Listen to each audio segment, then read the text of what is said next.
Hi, Tracy. Hi, I'm sorry about that. I'm here, and I can attend for the rest of the meeting. Oh, thank you so much. That is really critical. So thanks a lot. Sure. Hi, Joe. Hi, how you doing? Good, thank you. How are you? Great.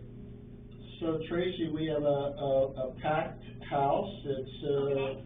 you and me and Joe, and we have Wes here and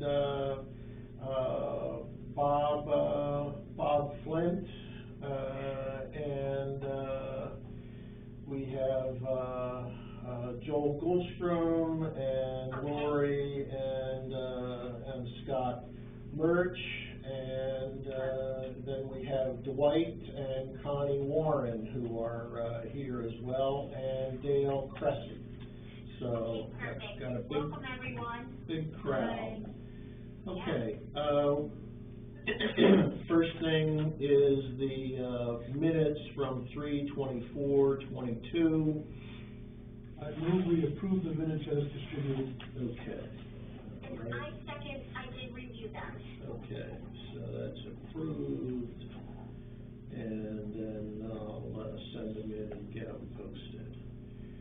Okay, we're going to start out the meeting by going over Joel Goldstrom's CUP, and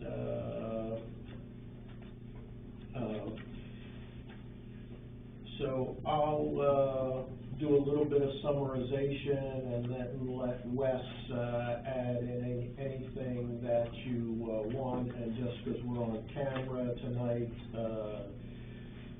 Joel is the owner of the land at the corner of 113 and Depot Road, where there's a two-faced small billboard type sign for his business. Some people in the town have contacted the planning board and the selectmen, stating that they didn't care for the sign. They thought it was kind of a billboard, and et cetera. And I guess Wes looked into it, and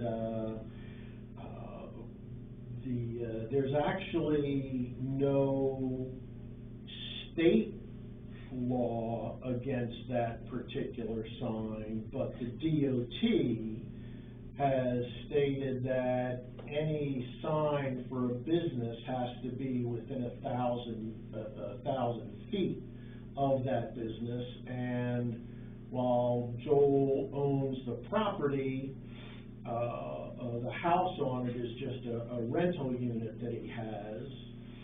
So he submitted a CUP to the town, an application for a CUP to set up a business office for his mortgage business in the house on the property, so that he's in compliance with DOT regs. And Wes, what would you add to that, or Joel, what would you add to that? I did a little research on the internet, and I was wondering, when is a billboard a billboard? I did the same thing, and it has to be like 25 feet high and all kinds of stuff like that. But you know, they did back in the 80s. Maine passed a law eliminating all billboards, and they went through the state with chainsaws. You know, just taking down all the billboards. So what I got out of it is the sign there is a sign, and it becomes legal when it's within 1,000 feet of the business being conducted on the same property. Yeah. Then it is a sign, not a billboard. If that sign was advertising Coca-Cola or Buy Chevrolet, and it would be a billboard, not a sign. Yeah. That's the real difference. So this is a little bit of a complicated situation. We kind of have a catch-22 because Joel has applied for the CUP to create the business in the house. But until we can approve the CUP, he's in violation of state law.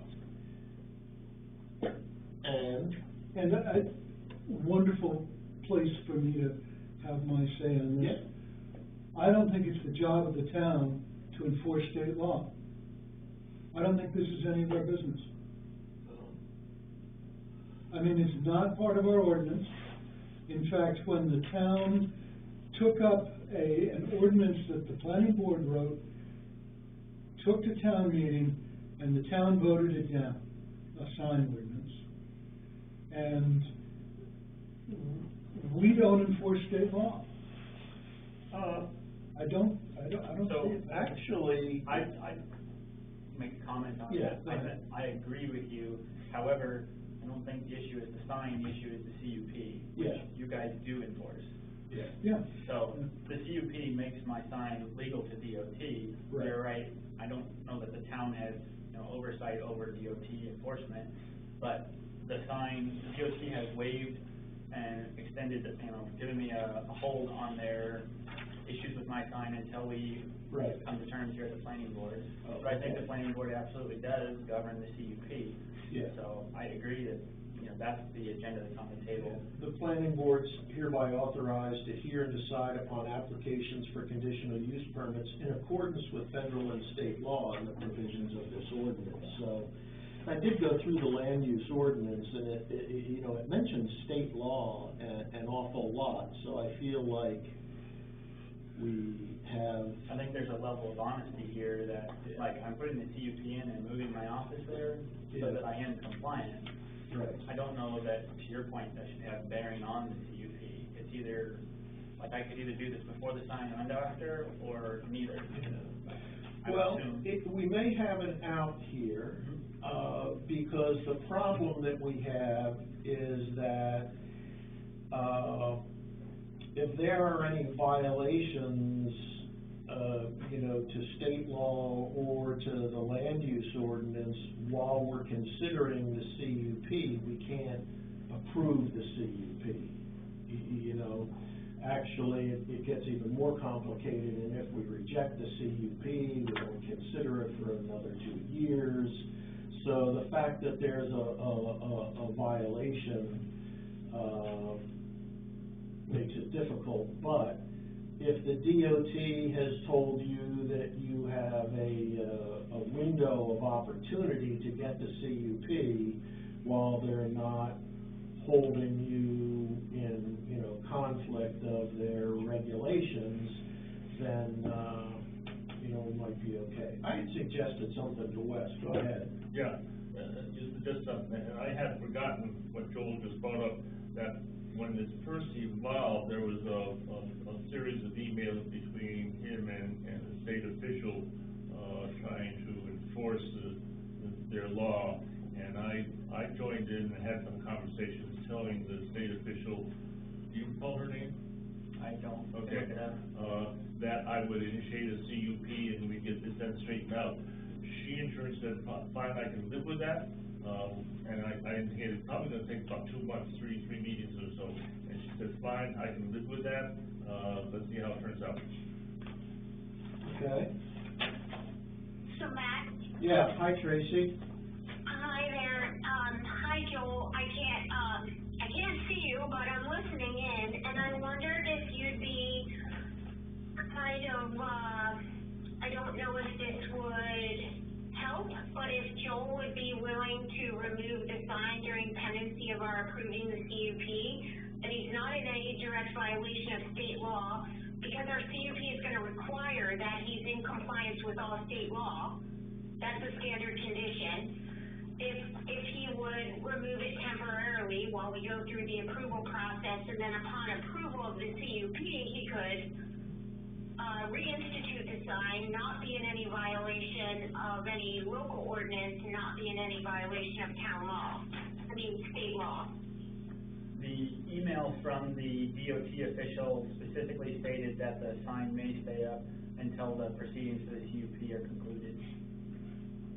But our standard conditions of our CUP approval requires that there be compliance with all state law. So even though they're saying we're gonna waive the fact that you're out of compliance temporarily and your sign can stay up, that's sort of the state law portion. But our standard conditions for everybody that we approve a CUP for require, and whether that be Nature's Wilderness or anybody else, that we're asking for compliance, not for a waiver of compliance, but for compliance. So I'm just taking your temperature as to whether you'd be willing to adjust for a short period of time while we work through the process.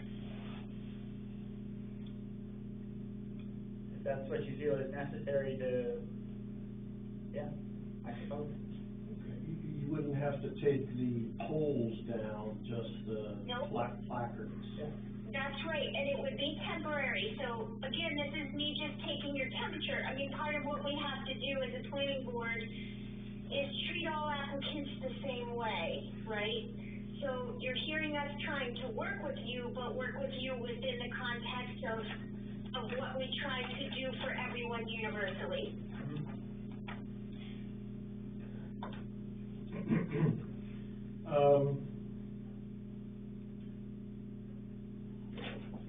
Let me ask because that was something that Wes and I had come up with too, and that we thought was a good idea, so I'm glad you came up with that same thought independently, Tracy.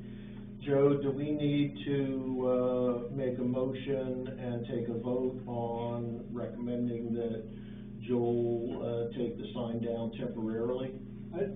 Temporarily only. I wouldn't make it that official. I think that, all right. I want to see the CUP application. Yeah, that's right. Yes. That's right, good. Okay. So we have one.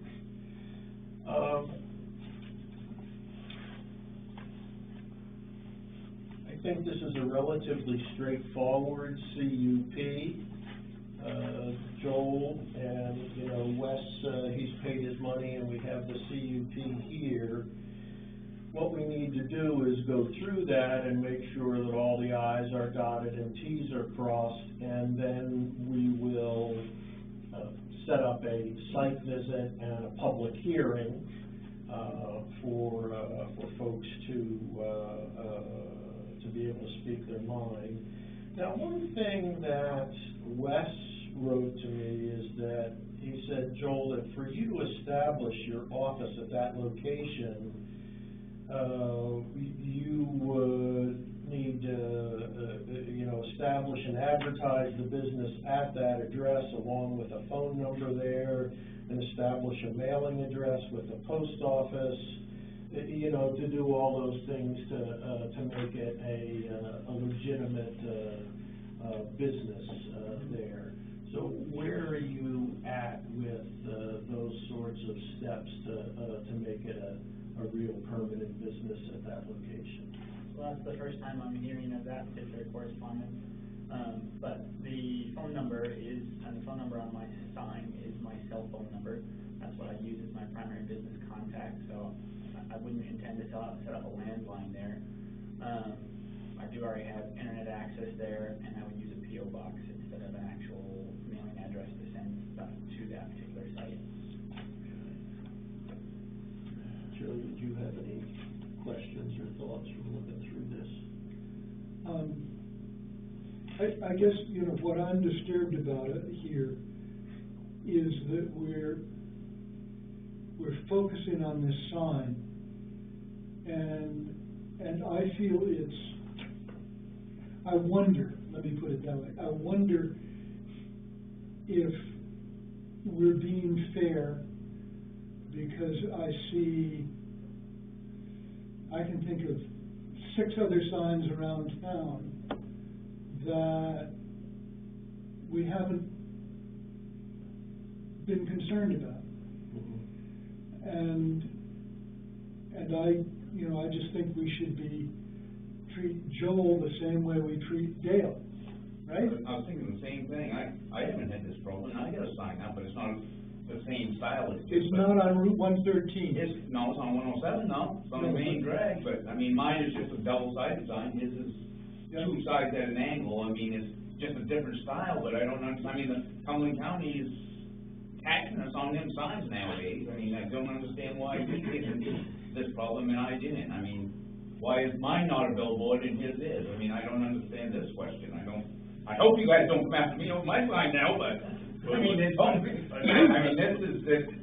That's, so it could, I mean, not to get into anything, but could he get at it by just making his sign the same as mine?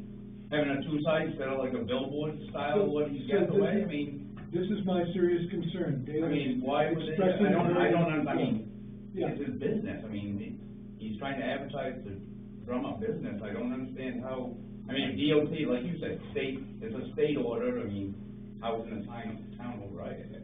But it's a sign, I mean, there must be ways around it, like, why couldn't he put a sign up like mine? I mean, mine's only a 3x5 or 4x6, whatever it is, it's not billboard, it's not 15x20, you know, what a billboard used to be.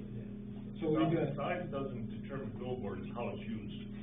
Right, so is how his used is the way it's styled, is that what makes it a No, billboard? you aren't advertising Coca-Cola, you're advertising your business the sign, do you own that little point of land there right in the corner? Yes. Okay. Well, Your land. vice versa, it used to be, but where the town switched the road, we don't really know who Yeah, owns okay, it. so it's on your land, and you do live on Cressy Road there, Yeah, right? You're within 1,000 feet of the lot, fine. yeah, I don't know, there's so many laws, I so don't. we got signs up to Nature's Wilderness that aren't on their property. Right, Yeah, I don't disagree with your concern, Joe. I think that's valid. I think what you hear me saying is that I have an interest in the fact that the board addresses like issues in a like manner. And I don't disagree with the concern Joe just raised, and I guess if the issue is, Joel, where's your principal place of business? Do you have an office elsewhere, like in Bridgeton or somewhere else? So my directing partner has a partner in Bridgeton. I mostly work on the road and from home. Okay, so you do really operate independently through your cell phone connections and your internet? Yeah, an office would be beneficial, and since I live on Rocky Dun, you know, I'm outside that 1,000-foot range right now, but it's not that Yeah. far outside of it. An office would be beneficial to me and my business, yeah. Okay, so almost like a satellite location, but you, like a lot of people, a lot of us work remotely from where we are, and that you can conduct your business in that fashion?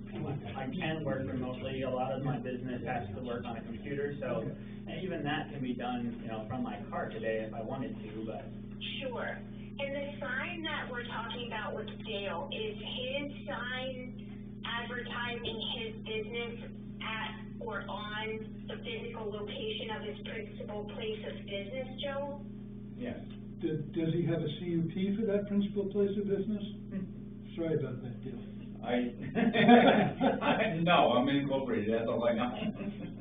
So as a principal place of business, he doesn't have a conditional use permit. Okay. But he's operating a business with he doesn't need a conditional use permit to operate his business there? Well, I don't do my business out of my office, I guess you could say is there, but I don't do any of my business there, it's all. You don't do holes again and again in your. Right, I mean, my excavating is wherever I get a job, it's not at my house, so my business can't be run from my house. So, I think precedents are very important, Joe. And we'll have to, tackle this, one issue at a time. I'll ask Wes to, chat with Dale or look at his operation to see if there's anything that is needed in terms of a CUP. But right now, I'd just like us to focus on Joel, and, we are kind of trying to do a live and let people do with their land what they need to do and want to do, as long as we, try and make the land use ordinance somewhat real and meaningful. But there's another purpose to the planning board, and that is that we are appointed by the selectmen to, help the CEO, administrate the, land use ordinance, the shoreline zoning ordinance, the subdivision ordinance, and we're really responsible to the people in the town. And if people in the town come to the selectmen and the planning board and say, hey, this particular thing bothers me, why is it going on?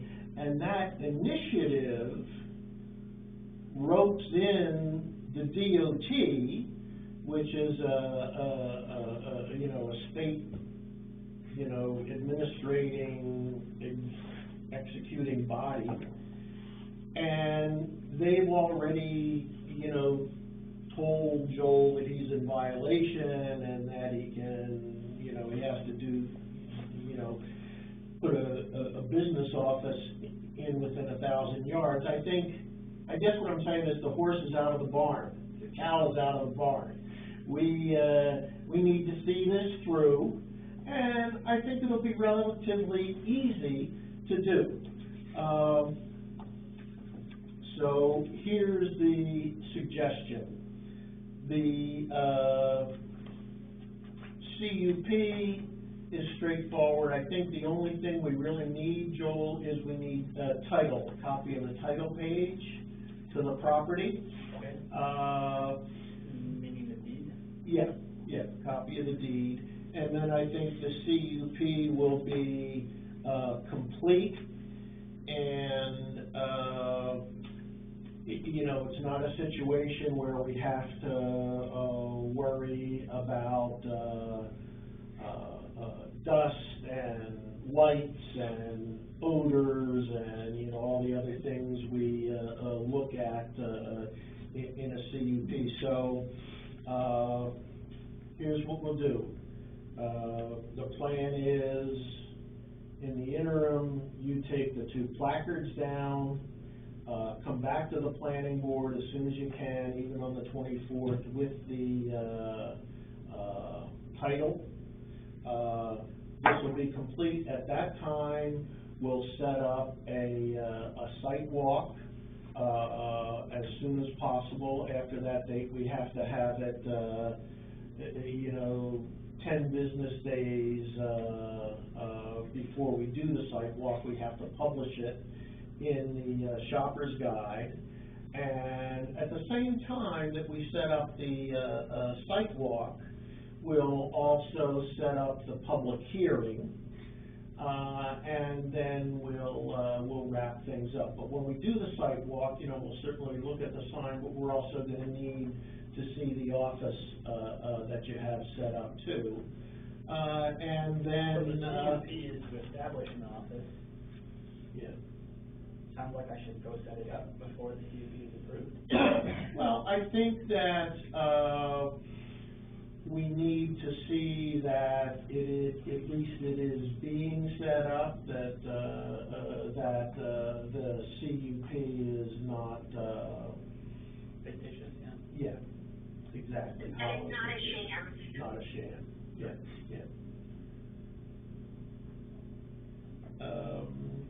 And then we'll have an approved CUP.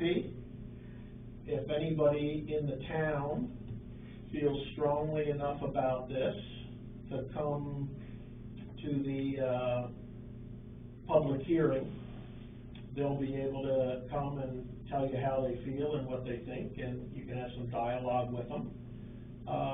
But we'll be in compliance with the land use ordinance, but more importantly, we'll have done what the DOT expects us to do, and we'll get it squared away. Great, thank you.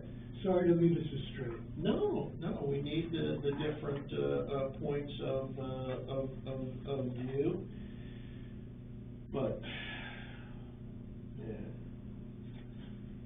Wes is gonna come see you. I didn't care. Does Steve Estes, does that answer all the MFCOP orders? Yeah. I mean. Okay. Yeah. They should Okay. apply to Do different we businesses need if you run a free to- house, right? Do we need to vote on or approve that plan of action? I don't think so. No, we're That's good? a standard plan of action. Okay, you've got that. I agree, thanks, Matt. Well, thank you, so much for pulling over and sitting there. I feel bad, you're probably starved, driving Don't back worry, not at all, I'm happy to join. Yeah, okay. So we got that. We should tell you, Joel, you don't have to stay through. You can if you want to, it's a great party, but, I you know, know. I was gonna say, Joel, you're free to go, run. Yeah, thank you very much for coming, Joel, and, that's great. Thank you. Okay. All right, so let's move on to the Merch, excavation, CUP. And, Lori and Scott and Dale Cressy. So I'll say a few words and try and summarize the situation, and then Wes can add on, and Joe and stuff. So actually, the first thing I want to do from the planning board is apologize to Lori and Scott Murch. I actually resigned from the planning board right after we had your meeting, because I was really disturbed by the way you were treated. I didn't feel that the board was helpful, supportive, empathetic. I think you came in, you had done days' worth of work to bring us stuff. The board didn't even look at it. And I think we told you it's gonna be expensive, it's gonna take 6 months, and, here these were your dreams to get some income from your property, from a pre-existing, albeit very old gravel pit, and the board just kind of stomped on it. And as soon as I heard that you had gone ahead and done the trucking out of it and stuff, I said, well, kind of understand that. There's some Can I stop you there? circumstances. They didn't want to, it was my idea. I said I can haul 100 yards if law or whatever. And they said, just don't do it, and I got into a quagmire where I was hauling, and it was my fault. Anything for this bid was my fault. They told me, do not haul over 100 yards, because they filed the contract, and they said they don't want to mess it up, so, yeah, it was my fault. Okay, all right, well, just take them right to the cell, please.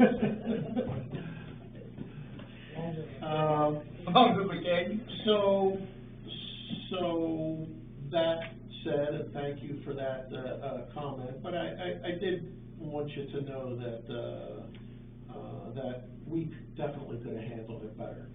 Now we have a problem, and we need to solve it, because for whatever reasons, and Dale, I think you clarified it, we have a precedent issue, which is not good for Baldwin. Pretty much, if this were to become public knowledge and, nothing was done about it, then,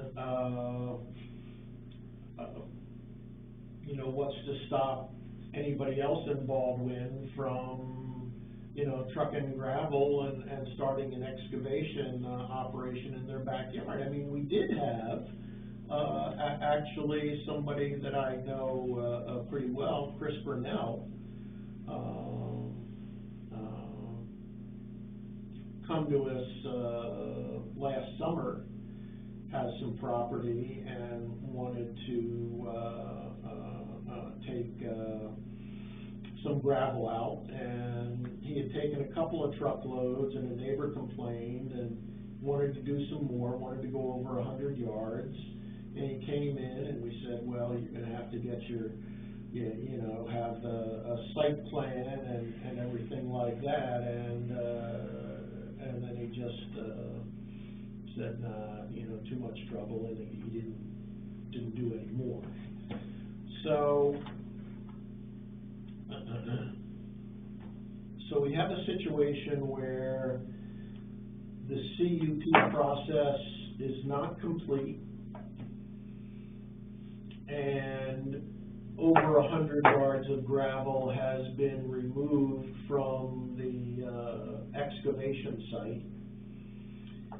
And the fact that it's a pre-existing excavation site, you know, we would tend to think that that's a mitigating factor, but it was probably done pre-CUP, even if there was a very, very old CUP.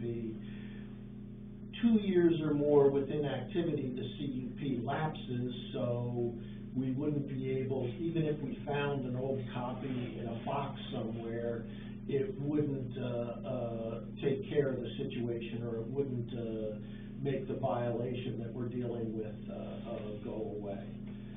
So we have a violation of the land use ordinance that we have to work out a solution to. And I'm going to open the floor up now to Wes and Joe and Tracy, selectmen, for thoughts on how we move forward. I was aware, about 2 years ago, you made a new right-of-way, a new driveway down into this area there, and I never went down and took a look. So when you, the other week, when you came here to initiate the CUP, I think we all were, I was under the impression it was virgin land, nothing had ever been done there. But I guess there's been a gravel pit there quite a while. When did you first start digging there? When Dale did, well. No, it's been in his family ever since his grandfather owned it, and it was 15, 20 years ago? I mean, it's been hauled to church, when they put the church up above, 10 years ago, they donated all the gravel there, and it was 500 hauled out of there that year. So what I viewed is an old inactive gravel pit, basically. Well, it pretty much gets used every year. Someone hauled out of there. Brad Sandlin hauled out of there one year. They've always hauled some out of there. Brad Sandlin hauled some out there for Alan Davis' house. Yeah, Daughters, I mean, there's Brian Fenton, I mean, pretty much everyone hauls out. Basically, at the phone call, I told you, it just had to stop hauling until we get the CUP straightened out. And that was good. By, I guess you'd call it cease and desist, you cooperated and terminated. Yeah, I pulled all my it equipment made out the there. violation go away. Yeah, I pulled all my equipment out there. Okay, Yeah. so we're flying pretty good, I guess. So my feeling, if I may. Yep. Is that, Wes is in charge of enforcement. I was just gonna say that. Wes and the selectmen are in charge of enforcement. We can't, the planning board doesn't levy the $100 a day fines or send the letters or anything like that. The only thing we can do is really work with you on the CUP. The enforcement is all up to Wes and the selectmen. The first level of enforcement is talk to the violator and straighten it out. If he cooperates and says, I won't haul any more gravel, violation is terminated, it's gone away. So if he's not in violation, then we just go to the CUP. If there's no cooperation, then the letter system of legal letter, certified, tell them what the violation is, what the correct action is, and its legal route begins. There's 3 of them go out. And after that, if nothing resolves, then it's given to the selectmen. The selectmen decide whether they want to spend the money, take it to court.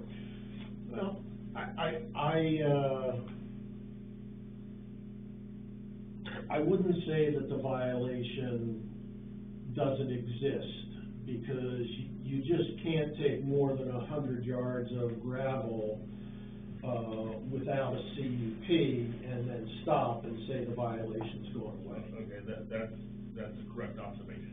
Yeah, that could be applied. Yeah, but that's irrelevant coming out of my mouth, because we don't do the enforcement. In terms of how we move from here, I think, you know, to put our finger in the hole in the dike, to hopefully keep this from becoming a precedent that causes us problems down the road, we need to realistically work through the process of doing this CUP, and get it done, and then we'll figure out a way to do that one way or the other. We'll just work on it together, get it done, and then you folks have a source of income for your retirement. Is anybody else? Tracy, Bob, Dwight, any comments or thoughts? Well, what are the obstacles to proceeding with the CUP? Were there certain obstacles presented that were presenting difficulty for the merchants? I think the first one was that we needed a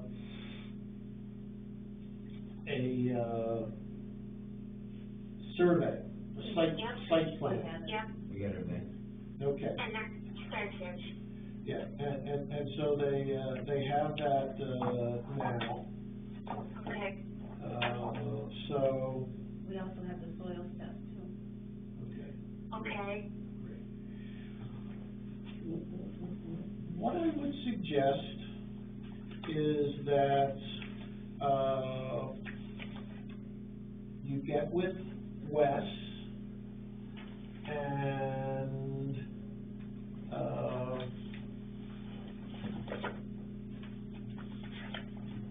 do one of these applications for conditional use permit. We did the. We already did. What do they have to show? Because we don't have that. No, We don't have any. No, because it was with all my paperwork that I brought last time. okay. Do you have it across the hall? Pardon? Do you have it across the hall? Her papers? I think I sent you home with all the papers you had, Yeah, we brought all that stuff with us, we got fill sent out home with it. and get your deed. Yeah, I've got all that ready. Could we see it? No, I left it home. No, this is the copy, we gotta just have it. I didn't think you wanted to Just see get it. the survey, this is the water test, we need 7 copies. This is the survey that showed up today, but I didn't have time to print off the 7 copies. I'm just thinking, you know, if we can kind of look over the paperwork, we can tell you where we stand. Right. You know? Right, we was waiting to get everything ready for you Yep. guys, Yeah, and Theo Okay. discussed this today, okay. so, So Soil what test I've had for a couple of weeks, but. yeah. so what I'm gonna do is, while I take this big bag with me, I have the land use ordinance, and I'm gonna look up gravel pits and see what it is I need to know according to the ordinance. Yeah, you told us last time we was here which section to focus on, Yep, it was on the second page. I gave you a copy of it, didn't I? yeah. The second page, I've Yeah. got, you know, 40 pages worth of. Yeah. It's on page 34, Joe. Oh, okay. Extractive industry. Yep, yep. Yeah, and the submission requirements, plans for the proposed extraction site shall include a standard boundary survey of the property lines, names and addresses of the owners of the abutting property, existing elevations at not greater than 5-foot contour intervals, as well as the location and slope of the grades proposed upon completion of the extraction operation. proposed fencing, buffer strips, signs, and lighting. And that doesn't say that you have to have them, that just says that you have to talk about them, okay? Parking and loading areas, entrances and exits. A written statement of the proposed method, regularity, and working hours. Proposed plans and specifications for the rehabilitation and restoration of the site upon completion of the operation. And an estimate of the elevation of the seasonal high water table within the excavation site shall be submitted. The board may require the additional submission of a hydrogeologic study to determine the effects of the proposed activity on groundwater movement and quality within the general area. And then there's performance standards that we have to consider and ask about. And there's a, that's where, you know, there's actually 21 of those.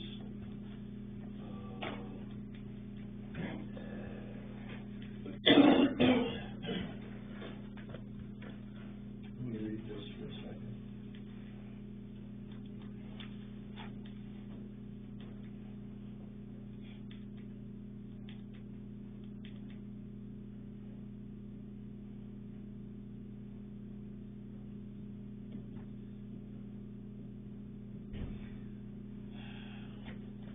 Wes, did you read this, Joe, on page 38? Existing operations.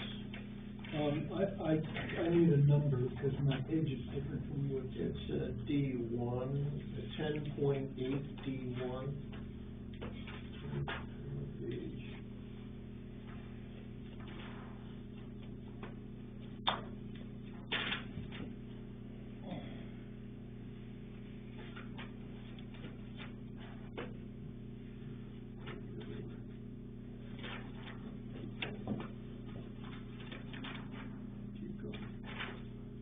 Existing operations, so turn the page.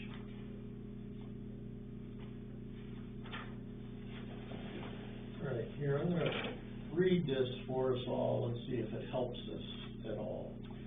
Existing operations. Any operation involving the excavation, processing, or storage of soil, earth, loam, sand, gravel, rock, or other mineral deposits in lawful operation at the time this section becomes effective and which meets the criteria for requiring a conditional use permit may operate for a period of 5 years from the effective date without planning board approval. Existing operations, however, must submit to the planning board within 90 days of the effective date of this section a map indicating the area within which earth removal activity is anticipated within the 5-year period and the area which has already been subject to earth removal activity. Failure to submit the above map within 90 days shall result in the loss of grandfathered status for that operation. Within 30 days of the effective date of this section, the code enforcement officer shall notify by certified mail, return receipt requested, the owners of all property which, to the best of his knowledge, contain existing operations, informing them of the requirements of this section. So, I would think that Dale probably figured that this was an existing operation and went ahead and just pulled stuff out of it. So that's how we got here. And Wes has now informed him that he has to cease and desist because it wasn't necessarily grandfathered, the pit was there, but it wasn't active. So what we have to do now is, comply with, what we have here in the, existing operations section, which is, a map indicating the area in which earth removal activity is anticipated within the 5-year period, and, some of the other, things that are in the CUP, requirements, and we'll get the CUP approved. So, plan of action, if everybody agrees, is that you've already got paperwork started. Wes, please work with them to complete it and get as much as what you think is necessary, considering that it was an old existing operation, with, what, the standards and, submission requirements are. Okay? And then, particularly focus on the, plans for the proposed extraction site, this A through H. And we still need documentation of the property lines and where the digging is being done. I just think. Yeah, so we got that. So help them put that all together. Yep. We will, as soon as you have that, we'll, Wes can let us know, we'll get you, back, on the agenda, and we'll look at it all. And as soon as we think that, everything is lined up, we'll set up a site walk and a public hearing, and we'll have a CUP. And, when, the CUP is, ready, Dale will be allowed out of the holding cell here in the town office. So we skipped over something too quickly, I think. Okay. This is a survey, great. And I would note that on 2 sides, they're surrounded by gravel pits. So there seems to be an indication that there's gravel around there. But what we haven't shown and we need to show is where you're going to extract the gravel. You're not allowed to go right up to the property line and, that sort of thing. So take one of these, you're going to mess up a little bit. Try. Well, you do a site walk, can we just pretty much rip it off or do it that way, Joe, just so you get some idea, because that doesn't really show nothing compared to what's there now. It's a 12-foot bank, and, I won't dig from here to that wall in the next 5 years, there's so much gravel, and, I'm not nowhere near the property line, it's right in the middle of the lot, so if that doesn't even show the brook on it, there's a brook when you go down across, and that survey doesn't even show the brook on it.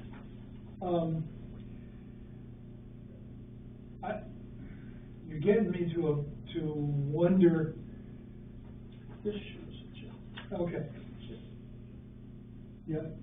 So what we need is just an indication for the records of where you're going to extract the gravel from.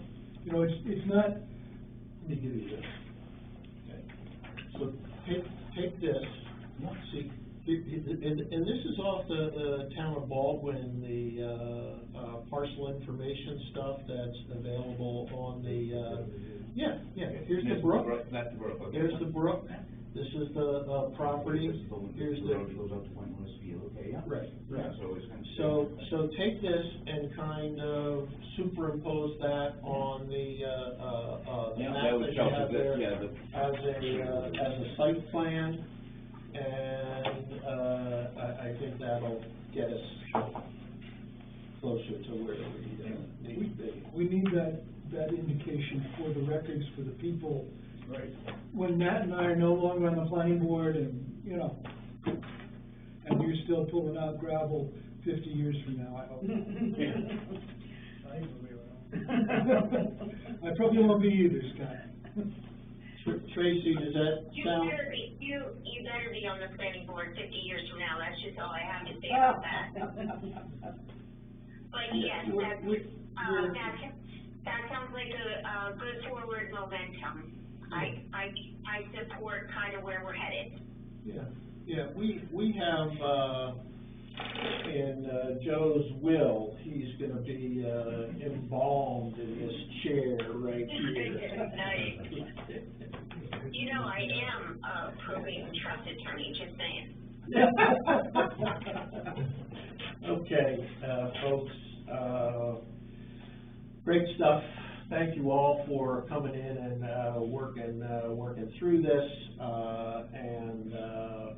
So Wes, it's kind of on you to be working with both of these people to get the CUPs ready for their prime time 15 minutes of fame, and then we'll get you back on the agenda as quick as possible and move towards the site walks and the public hearings. I think that's great, and thank you to the merchant. Thank you. How'd you hire this guy? Why did I hire him? How? How? Well, he's supposed to We be don't need to go our there. best friend. Okay. You good? Yeah. Okay, motion to adjourn? Oh, you had one more item on the agenda. Yeah. I'm sorry. Yeah, you know, That's no, my you're- job. You're right, thank you, yeah. We were gonna talk about the, Farrington, log pile. Yeah. They're not here, but, Wes, do you wanna give us a summary of that? And I guess, you know, the last thing you said was, the planning board may have a final decision concerning the activity, and there may be a future contact, but why don't you take us through that, quickly, and we'll see if there needs to be any further action. I observed a rather large log pile on the property of, where the gas station used to be. I'm trying to think of the name of the gas station. Burnell's gas station. And I know 3-4 years ago, Barrington's tried to go for a CUP to have that as, I believe, a log yard, but then about halfway through the CUP dropped it. So, a lot of logs there, about 8 trailers for tractor trailers parked there, and an RV being lived in.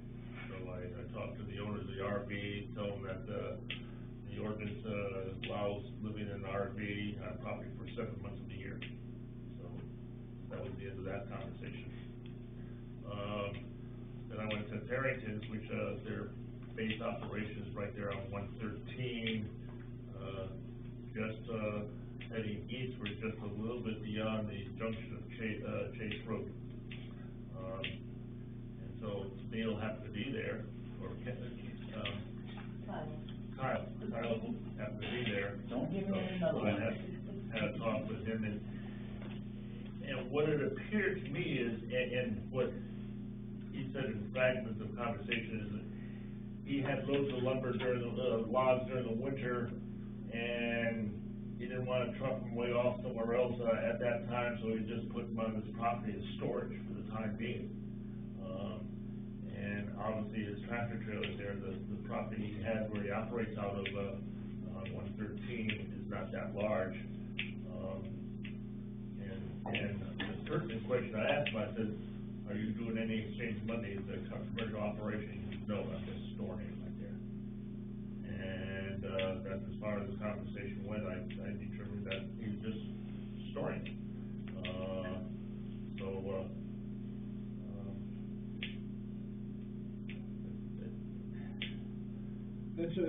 I think that that's a valid decision, you know.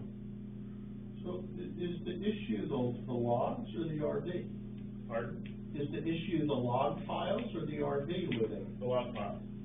The RV just had the incident that it's there and they don't intend to stay there forever.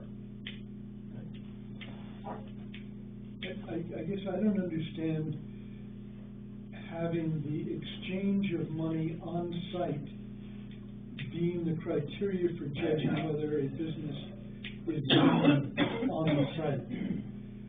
Joel has explained to us that he doesn't exchange money on the site, for instance, and yet he's gonna have a business there. That's to fill the state requirement of being within 1,000 feet. Doesn't matter the reason, but I mean, we're calling that a business. I think Dale probably goes out and does excavating and doesn't have people come to his house to give him money. He's hoping they'll pay him on the site, right down there. I don't see that as a way of defining a business. Okay, I don't know what is the way to define a business, okay. but I don't think, that doesn't make sense to me, that's all. Okay. I would think if the logs were deposited there and then a different firm came in, paid money for the logs, loaded on their trucks and trucked away, that's a business. But he's taking it off his truck and his intention is to put it back on his truck and take it to a sawmill or a location that where they do split firewood. You know, there's an operation up in I don't speak for all the selectmen, I speak for myself, but it looks like a business to me. Okay. Looks like a duck, walks like a duck. Maybe it's a duck. I mean, these are not logs that he cut there, they're not on property that he cut and just stacked until he's gonna haul them away. He brought them in from somewhere else and stored them there, and that's part of what his business is. Ask him for copies of the trip ticket. I will quiz them some more, but I see it as dead storage. Dead storage. Logs aren't And it gonna goes stay away there before forever, we get are up they? and Or take what's he them doing with We've the got a logs? storage business down here, and it's called a storage business. Storage is a business. Yeah, but they're collecting money, he's not collecting any money where the logs are. Dale's not collecting money where his business is located. I just don't get it. Okay, I will ask more questions, I'll try to come up with a solution. And Scott says, ask for his trip ticket. ask for what? Trip Trip ticket. ticket. Every load of logs that goes in there has to have a trip ticket made out for it. If there's a load of pine logs, there should be a trip ticket copy. Oh, really? Showing them pine logs. If there's a load of oak logs, there should be a trip ticket covering them oak logs, where they're supposed to go, where they're gonna go, or where they come from. Okay. Kyle probably won't be able to show you that, but. Okay. I will see. Let's find out what is done with the logs. Yes. They don't stay there forever. Oh, he'll sell them, but, I mean, it's mud season, a lot of guys Really? haul it in there, or he might have a quarter of a load, he'll pile it up till he gets a load, then haul them to the mill Yeah. and sells them, but, I mean, that, But he everyone does that logging, I mean, they all, Brent Day, my brother, me, we all used to have a holding yard that if we didn't have a full load, we'd bring it, drop it off. When you get a full load, but you had trip tickets, if there was a quarter of a load, you write your own trip ticket. And you scaled every log and showed the landowner what you had for logs. You go to a holding yard, it might be 6 months before the landowner get paid, because you set on them logs until you get a full load to go to Berlin, or you don't haul 1,000 feet to Berlin when you wait and you get a full load, and then you take it. And- So that's what a holding yard is, but You think he gets paid for those logs? he gets paid for them, but Yeah, that's what I said. he gets paid for them, He I gets know paid that. for those logs. Yeah. And so it's a business, because he's It's a business. hauling the logs in there, Yeah. and he's storing the value of the logs because maybe he wants to pile them up so he can Get a full load, or. get a full load or do more cutting. Right. So he gets a bunch of cutting done and then delivers it during mud season and gets better price. Right, absolutely. Yeah. Or during mud season, you can't haul, I mean, you store up, if the markets are tight sometimes to clean up land, and you'll pour it there, you know mud season coming there, come mud season, they haul them out of there. I don't know Yeah. how long these logs have been there, if it's been there for months, or, but, Yeah. So what he was saying, he's a middleman, he'll go to a site where they're logging, pick up the logs, pay the loggers for what they cut, then it's his property, he takes it somewhere, eventually he'll go to a sawmill and sell to the sawmill that pays for his hauling and everything else. He's a different kind of a middleman. He does the cutting, he takes it there and holds it there, and then he sells it to a mill. And by holding it, he's creating value. Those logs are creating value by sitting on that property. It's like if you had a warehouse full of whiskey, you'd be gaining value by storing the whiskey in your warehouse. So you're speculating that the appraisal or the price of lots are gonna go up somewhere between December and March or April? Yeah. So, okay, through speculation he's making money.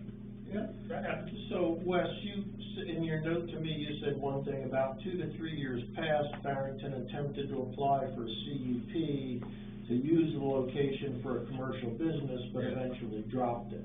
Yeah. That doesn't sound like it just was interaction with He you had on one or the two CUP. reviews and he says it's too much, I don't wanna deal with it, I'm out of here. He left. I think when Dawn was handling it at that time, it was 3 years ago or so, yeah. So the consensus is that there's some kind of business going on there. Let me ask you this, why, if he has a trucking firm on 113 between Chase Road Junction and the junction of 117 and 113, why aren't the logs there? Why isn't it part of his business? Already stacked up, like this full log. Not enough room. Yeah, there ain't enough room there. Yeah, it's a residential property also as well as a business. Both are residential properties, It used to apparently. be Dick Wagner's place, Yeah, yeah. so that's one residential property, and then he's got the RV, and he's Yeah. living on the, Yeah, where the gas station is. on Mac Burnell's, Yeah. yeah, place. Dwight, what do you think? I think it's like what these guys say, it's holding, right now for mud season. It's not logs, it's pulp. Tree line pulp. Is this something that needs a CUP? Yes. And I remember him coming in, I can't remember that it was him or who it was, I don't know, are you sure it was him? I don't think it was him, but I thought it was the same people out of Log Yard. Yeah, it's It just was somebody. his father Yeah. at that time, I think his father sort of stepped back and was more in the background, Kyle doing. But, Oh, they find but it somebody all. definitely came in about a log yard And there. so they pulled out land. And then set up over place. said, no, we aren't gonna do it, and then I saw no activity after they said, no, they're not gonna do a log yard anymore. Yeah. It shows a knowledge of the fact that they should have a CUP. Yeah, he's not green, he knows the ropes a little bit.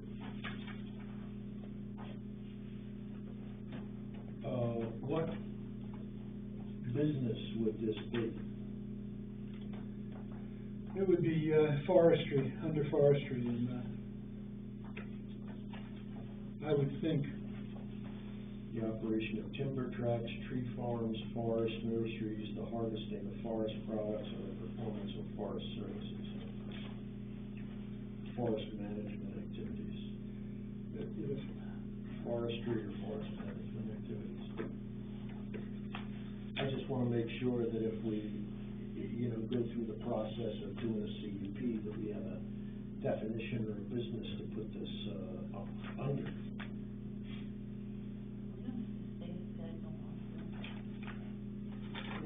Trying to say something.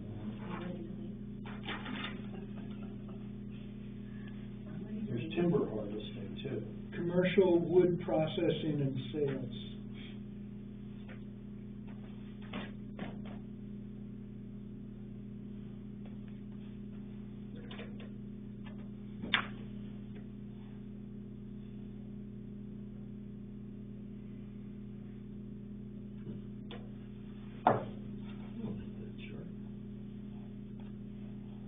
I can make that special. Make that up. I'm not letting you have it either. in 1910. That was when I first started on the board. All right. Work with them. Yep, We'll get, I'll get after it. you know, sounds like it's a business. They started on it before, so let's square it away. Good, okay. I move we adjourn. Second. All those in favor? Tracy? Aye. Aye. Thank you so much. Have a Oh, of course. safe rest of the trip home. Thank you very much, and that, thank you for staying on that. I so sincerely appreciate it.